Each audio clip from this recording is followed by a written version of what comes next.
All right, welcome into the Five Guys here on the Five Reasons YouTube channel. I'm Ethan Skolnick. You can follow me at Ethan J. Skolnick at Five Reasons Sports. We got Alex Donno. You can follow him at Alex Donno. Make sure you check out our great sponsors on the Five Reasons Sports Network. Includes our friends over at Water Cleanup. Michael Robert and his team will take care of you from the very first leak that you detect. Make sure you reach out to them all the way through the process. Of course, they do the preventative maintenance, but then they also do the damage assessments. If they can't do the deal, they will tell you. They're honest contractors. Very hard to find those these days. They, of course, will do the water mitigation and the dry out. They got nearly 100 five-star reviews on Google. So check them out. Again, Water Cleanup of Florida, WCU, that's WCUFL.com, based in Boca Raton, service the entire Tri-County area. Again, WCUFL.com. If you've got the schmutz, they got the guts. All right, we're going to talk a little Dolphins here. Want to make sure that everybody checks out the other Dolphins content that's here on the channel because there's a lot of it. Last night, Tuesday night, Lewis Sung with A Pulse of Fins Nation. Make sure you check that out. That's every Tuesday at 7:30. Today at 6:30, Hussam Patel, who'll be joining us here as a guest on the show. He's got the scouting combine. Alfredo Arteaga from 3 Yards Per Carry will be joining him. And then at 7:30, the Inside Leverage show. So for those who say, you guys do too much heat, can't find any Dolphins on the channel, you can still find all the latest episodes of Five on the Floor. They're on here, including Alex Toledo and I going through Team USA and whether or not anybody can upset them. And also, we went through the potential leading scorers. Greg and I did. Greg Sylvander and I did of the Heat this season. So he went with. I'll just say this, Alex. He went with Tyler. Really? Oh, I can I see went it. with Bam. Yeah. Neither of us went with Jimmy. We both had Jimmy third. I would go with Bam as well. I'd go with Bam probably number one. I'd probably edge Jimmy number two with Tyler number three. But I guess it depends on how much Jimmy and Tyler play. Who knows how consistent they are. Well, right. I mean, Jimmy and Tyler tied at 20.8 last year. I know everybody's like, Jimmy's in a contract year. He'll score more. That doesn't necessarily mean he'll score more. It just might mean he's more available. I think the best thing for this team is if Bam is the leading scorer. That would signify growth as a three-point shooter and probably in terms of getting to the free throw line, but we'll see what happens. But right now we're going to talk Dolphins. Dolphins still in camp. They've been working with the Atlanta Falcons. Of course, they got a game coming up on Friday. I'll be covering that for Five Reasons Sports over at the stadium. They are a little beat up right now, so it's hard to assess them. I guess the offense had a bad day. I don't believe Tua is going to play Friday, Alex. It seems like McDaniel's leaning against that. A lot of receivers are out right now. Berrios is out. Beckham is out. They actually signed an old Kane today. Harley. They signed Harley. So I will see if he's a temporary guy, but of course, very productive at set all kinds of records. And so we'll see what happens there. But again, they don't have their full complement of players. So we're doing this in the framework. We'll bring Hussam on of when they do, if they do. I know that's a tough assumption to make with South Florida teams, that their players actually being healthy. But let's try to assume some health here. So you've got two at quarterback. You've got an offensive line with, I think, you feel pretty comfortable probably about 3 of the 5 spots. Again, shuffling guys around the guard spots, Robert Jones, Liam Eichenberg, see where everybody kind of falls. Not a ton of upgrades made to that group. Tua worked around it last year with the quick release. In the backfield, of course, Mostert is back. Devon Achane is back. And then the third guy, we'll see what Jalen Wright can add this season. And then, of course, on the outside, you've got the best player in the NFL, according to his peers, Tyreek Hill, Jalen Waddle, who's missed some time but has had a very good camp. And we'll see again about some of these others. Beckham, Berrios, Ezukama's been out. And then, of course, they signed Jonnu Smith as more of a pass-catching tight end to complement Smythe. I will ask you this on paper before we go forward into December. Is this the best Dolphins offense on paper we've seen in the past 20 years? Yes, easily. And it's one of the most exciting offenses in the NFL. I'm not going to, they don't have Patrick Mahomes at quarterback, but I do like Tua.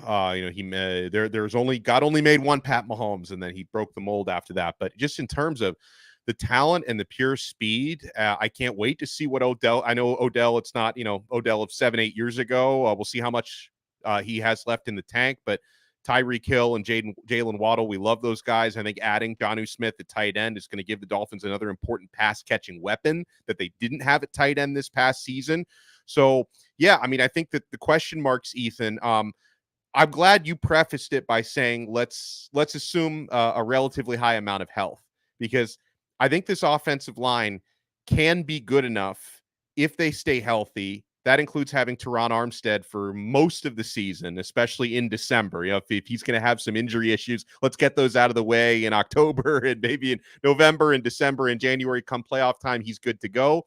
Because really, I know that the Dolphins have this reputation because they haven't gotten, the results in December and January, and they've lost 2 road playoff games in cold climates the past couple of years. But you could really argue that the bigger issue that they've had is health on the line of scrimmage on both sides of football, especially on defense. Last year, they were ravaged by injuries. So I look at health as probably being the most important thing. And thankfully, you do have, if your offensive line has any issues this year, you do have a quarterback with the quickest release in the NFL. And you also, Ethan, you have a stable of running backs that can help that offensive line. Right. I mean, I know it can become kind of a chicken versus the egg sort of thing. Like, do you have a good running game because your offensive line is so good or because you have great running backs? Obviously, a lot of it falls on the offensive line, but having a deep running back rotation that can wear down the opponent and can be interchangeable. And I want Mike McDaniel not to abandon the running game when you don't have to, because we saw him do that a couple of times last year. Honestly, I think this offense can be fine. Now, it's a South Florida team, and a lot of this offense is predicated on speed. So it's not like they're not built specifically to play in the frozen tundra. Obviously not. They're built to play in track meets, but it doesn't mean you can't translate a lot of that into December and January. Yeah, I'm with you. And you mentioned it. Some of this is about intent. Some of this is about McDaniel staying with it. And I'm a huge Mike McDaniel fan, personally and professionally. I think he's the right guy.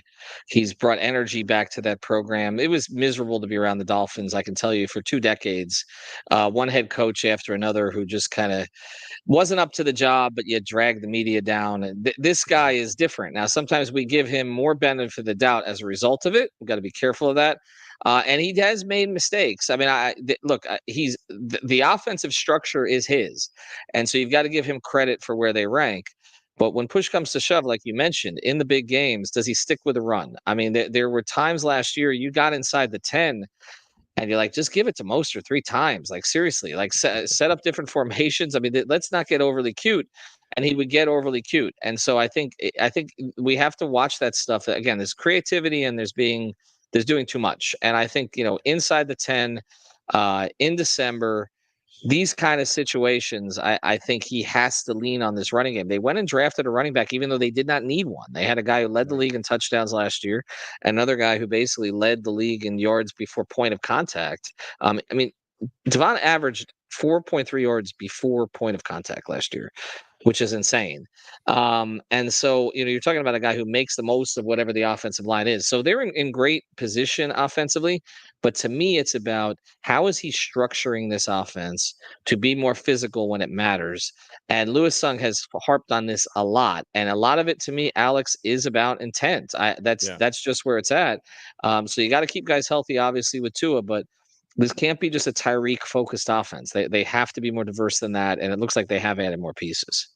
Yeah, no, I completely agree. And I think they understand, like, there's got to be a feeling coming out of that building right now that the stars are aligning to the point where they should have a really good team this year. And the morale seems very high. I mean, everyone seems really happy and relieved that Tua got his new deal and that Tyreek and Jalen Waddle have also been taken care of. So they're putting all their chips on the table. Now, it doesn't mean, the other teams in the AFC are going to be complicit and just let you run all over them. We've talked before, Ethan, just about how compelling the AFC East is, because, some people would just say about Buffalo, well, they still have Josh Allen, therefore they're still going to win that division, but they've lost a lot of important pieces on both sides of the football. I don't know what to make of the New York Jets with Aaron Rodgers. I think the New England Patriots are going to be really bad. However, you got to figure, I mean, are the Patriots going to go 0-6 in their divisional games? Like, if they sneak up on the Dolphins or sneak up on one of these teams and pull off an upset win, then that could really hurt the division schedules of any of these teams. So I think the AFC East is super compelling, but I think the Dolphins have put all their chips on the table to make a run. And I know you could have said the same thing for last year, and it obviously didn't work out, but I'm hoping that Tua and this team have gained even more knowledge from the experience of falling short the last couple of years. I mean, Tua wasn't even healthy for the playoff game 2 years ago. He was last year. That hopefully this team has learned how to advance, because I'd love to be talking about a team that not only gets to a playoff game but wins a playoff game for the first time in 24 years. Well, after the spot here, we're going to bring on Hussam. But I think that the key thing, and you mentioned it with Mahomes, and you mentioned it with Allen, and so much of this discussion comes back to this: if you're going to win in December, your quarterback has to make something out of nothing. Yeah. And we saw it last year with Mahomes that, again, arguably the worst receiving core in the league, other than his tight end, and yet it was enough because of what he could do. Allen loses Diggs, but again, I'm not as big a Josh Allen fan as some are, but obviously I recognize his ability to improvise and do things like that. And so, Tua is going to have to do those kind of things. That again, that and intent are the two, and health. Those are the biggest things here. The speed will travel to most situations, but again, things are going to break down, particularly in bad weather against good teams. And in those situations, the Dolphins did not react very Yeah. well last year offensively, and they looked like they had a pretty pedestrian offense where things were taken away, particularly in the middle of the field. And so I think that is something that they're going to have to work on this time around. All right. Do want to mention here before we get to this spot with jerseys305.com that our friend Jose, he's moving into memorabilia. So he's got all kinds of stuff. You can check out our Instagram feeds, EJ Skolnick and 5 Reasons Sports, to see some of the stuff. He's got Dan Marino's first game. He's got a ticket from that, all kinds of different stuff on there, in addition to some vintage Dolphins jerseys. So make sure you check that out. I'm going to ask him to get a Timbo jersey because now Timbo's going in the Ring of Honor. But first, a little bit more about Jerseys 305. Hey, it's Ethan Skolnick for the 5 Reasons Sports Network. We've got a great new sponsor that fits with us perfectly. It's called jerseys305.com. That's jerseys305.com.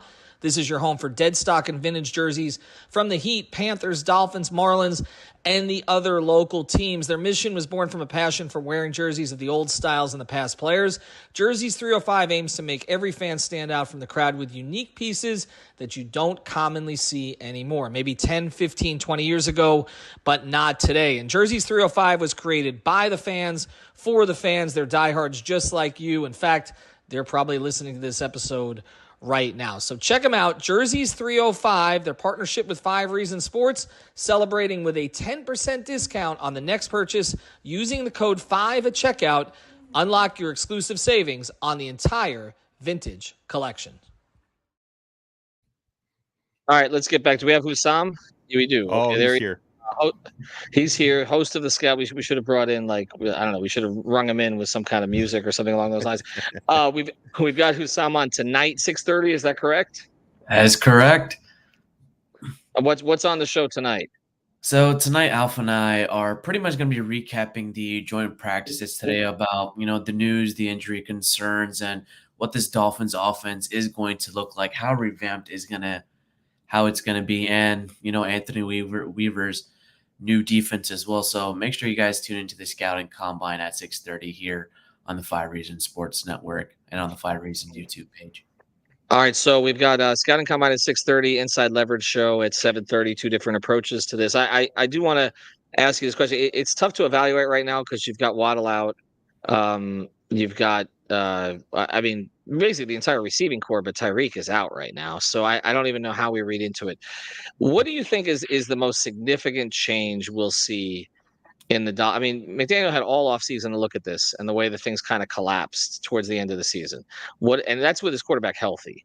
So, like, what is the most significant thing that we'll see in terms of a change this season so that they're more productive in the second half of the year? I think we're going to see a big change in how they utilize the emotions. And you know how last year during the Chargers game, we saw a new motion that they utilized with Tyreek Hill. A lot of the national media call it the cheat motion because they're quote unquote cheating. And Mike Florio wrote an article about it, about how that motion might be banned, but it really doesn't affect on how the Dolphins approach it. I was told it's actually called the SHART motion. Just because of how the acronym is pronounced and what the acronyms show. I do think that this motion game that the Dolphins are doing, especially during practices, they're doing a bunch of different types of motions to confuse the defenses. And Eric and I on our Scout and Combine podcast, we saw a little bit of those motions last year, but they didn't really fully utilize it like they did with Tyreek Hill and Jalen Waddle in those sharp motions. And I do think the playmakers that they have added, especially with Jonnu Smith, Tanner Connor being, one of those guys who is improving throughout training camp and practices and who may have a big impact on run blocking along with Julian Hill. And I do think, with the lack of the Dolphins' physicality on the O line, this tight end group might be one of the most important positions, especially if the wide receivers cannot get this done throughout, November, December, and potentially the playoffs. Yeah, Hussam, we know that statistically, this Dolphins team is capable of being the best or at least most prolific passing team in the NFL, but they've also got, as Ethan and I talked about, a really impressive stable of running backs. How do you think Mike McDaniel's going to find the balance and maybe not go away from the run? I know he'll be tempted to do so because high-flying passing game's a lot of fun and explosive things can happen, but how do you think the run is going to balance in this year? I do think with the addition of Jalen Wright expands upon Devon Achen's skill set more as a pass catcher out of the backfield and potentially as a third wide receiver in passing sets as well. We saw a lot of, motions that they utilize with Raheem Mostert and Devon Achane. If Tyreek Hill is out of the game, God forbid, due to an injury or is on snap counts, Devon Achane has similar speed, albeit not the same receiving ability, but he can threaten to take the top off of defenses as well. And if you factor in 2 to 3 running backs in a formation, who's going to be the one getting the ball? Is Raheem Mostert going to be motioning? Is Devon Achane going to be motioning? And how are they going to run block?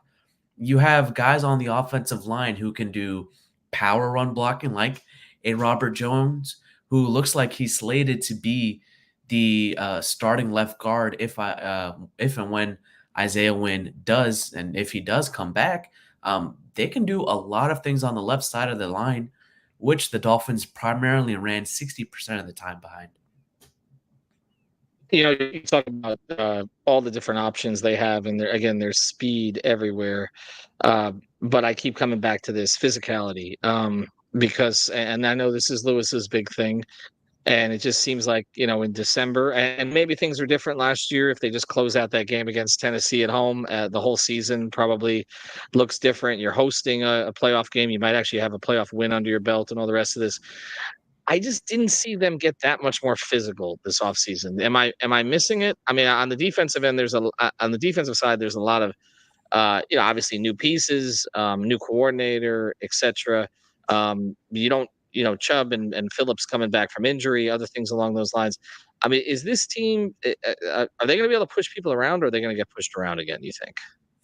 I mean, this offense isn't necessarily known for physicality. The media narratives do state that they're more finesse, they're very speed, they're based off of angles as well. But if you take a look at how they run block, specifically, that's where their physicality is. And this running game, I do think, is going to be a little bit better than last year. You have a center who can get upfield faster, quicker, who is better in space than Connor Williams was. Now, we do know that Aaron Brewer does have an injury. We are yet to see how that impact will be. And, we were told that it's in his non-dominant hand, not his snapping hand. So we'll see how that goes with Aaron Brewer. The other thing, they drafted a massive behemoth in Patrick Paul. If Teron Armstead is out, Patrick Paul is the next guy up. Sure, he may be a rookie, but his power, his punch, and his hand usage is very, very physical. And I keep going back to the tight ends.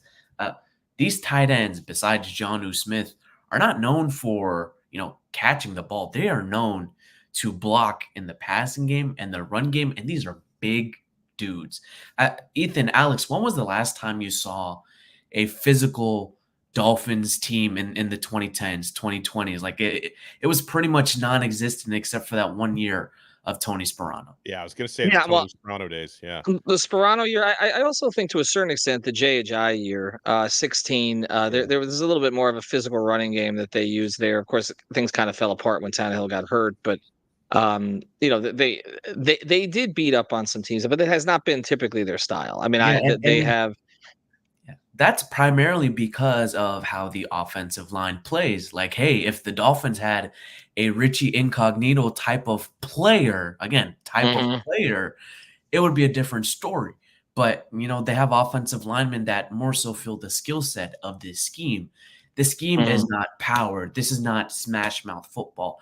This is we are going to beat you together as a team. We are going to create the angles and let our running backs feast. This is what this type of offensive scheme, specifically in the run game, is. Now, this passing game, completely different. I've done some studies. I've been reading up on playbooks. Eric has as well. This is nothing unlike what we've seen, and it's not quote unquote innovative. It just builds upon what these players' skills are, and all these players are unique. So I think what Mike McDaniel is doing is that it's similar but different, and that's why it's innovative. Yeah, no, and you're right. It's angles, it's certain degree, it's leverage, and then it's speed. It's trying to hit the angle quicker than anybody can hit it.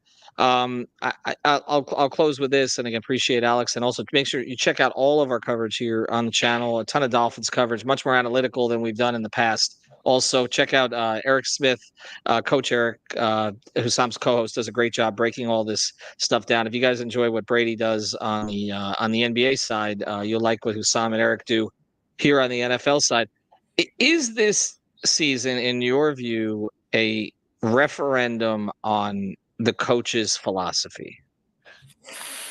You're gonna bear with me here because what the heck does a referendum mean?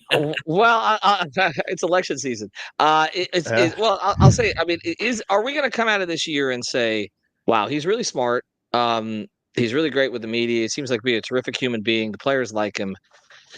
But man, they got to go a different direction in terms of style because we've seen the Dolphins pivot on this stuff. I mean, I remember the Sperano Parcells thing was what smart, tough, disciplined. I mean, it was all about physicality. This has been, as we've talked about, a little bit more finesse, even though they did obviously draft some players who may change that. But I just wonder is sometimes the coach bears the brunt of it. It's going to be 3 years. Greer's never leaving. He's going to be here until he's 88 years old. We know that. He outlast all of us. But so I guess it's going to come down to Mike, and I just wonder, like, if they can't if they can't push anybody around when it matters, if they can't run, simple I formation. Okay, we need to get a yard. And that ends up killing them sometime again when it matters most as my headphones fall out.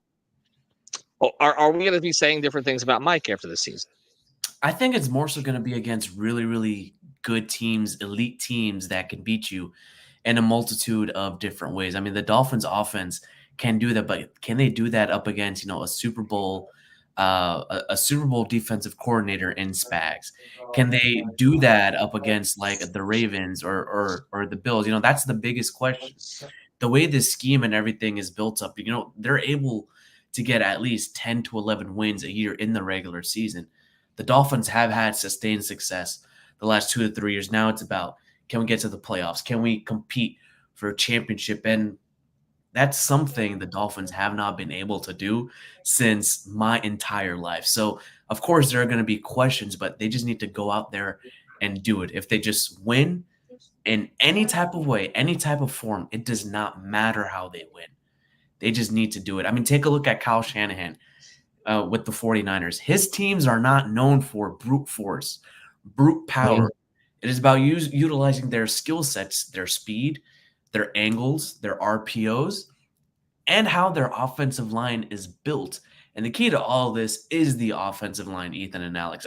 We always claim and clamor about the offensive line. This team will go as long as the offensive line is healthy, Tua is protected, and Tua is able to do what he needs to do. It's based off the offensive line and Tua and whatever Mike does, whether it be week in or week out, it will be what it is, unfortunately, whether we like it or not. Right, well, let's see, because I put it out there. They got to win the division this year. I'm sorry, the division is opened up for them. There's no excuse. All the other note to come out of practice today, just before we close, Jordan Poyer has missed, I guess, 6 straight practices. His a significant other, I don't know if was that a wife, girlfriend. I'm never sure. I don't want to jump too much into it. But she basically said it's a thumb injury. Other people thought it was something else. But the significant other always knows best, and she basically downplayed the injury. So we'll see him back in the rotation here, in the safety rotation, pretty soon. All right, thanks to Hussam. Again, check out Scouting Combine, 6:30 tonight. Inside Leverage Show, 7:30 tonight. Alex and I will be back tomorrow, Friday. We'll figure it out. I don't know. Everybody jonesing for a Heat episode? I don't know. I need to get through. I got 31 days to get through August on 5 on the floor, so we'll see. All right, thanks to our sponsors, jerseys305.com. Check out the memorabilia. Also, water clean up Florida, WCUFL.com. Have a good one, everybody.